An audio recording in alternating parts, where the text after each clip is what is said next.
அன்பார்ந்த இறைமக்களே, கிறிஸ்துவின் மறுப ஜபக்குழுவின் வாயிலாக இன்று உங்களை சந்திப்பதில் நான் பெரும் மகிழ்ச்சி அடைகிறேன். மக்களை, சந்தோஷமாக இருக்கீங்களா? நிறைவாக இருக்கீங்களா? மகிழ்ச்சியாக இருக்கீங்களா?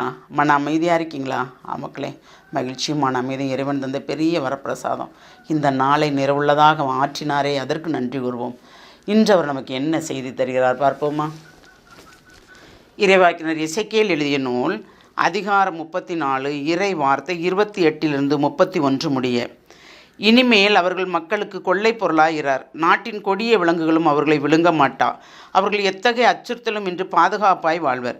சிறப்புமிகு பண்ணை ஒன்று அவர்களுக்கு எழும்பச் செய்வேன். அவர்கள் இனி நாட்டில் பஞ்சத்தால் வாட மாட்டார்கள். மக்கள் நிலங்களின் இழி சொல்லையும் இனி சுமக்க மாட்டார்கள்.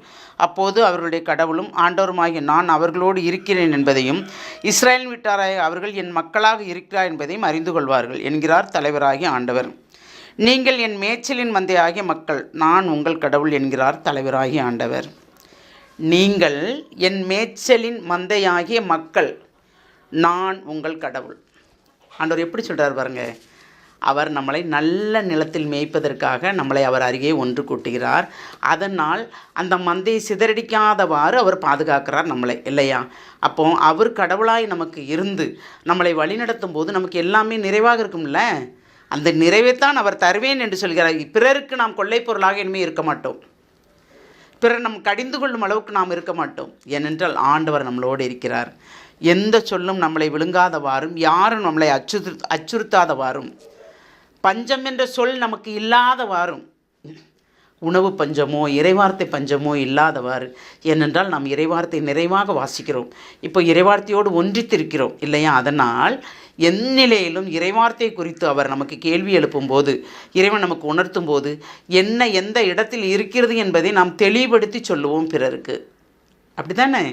ஆம். அதனால்தான் அவர் என் மக்களாகிய மந்தையை, நாம் அவருடைய மந்தை. அவர் நம்மளை பேணி காக்கிறார். அவர் நம்மளை தேற்றுகிறார், திடப்படுத்துகிறார். ஏனென்றால் அவரே கடவுள். ஏனென்றால் நான் அவர்களோடு இருக்கிறேன் என்பதையும், இஸ்ரேல் வீட்டாராகிய அவர்கள் என் மக்களாக இருக்கிறார்கள் என்பதையும் அறிந்து கொள்வார்கள். பிறர் அறிந்து கொள்வார்கள்.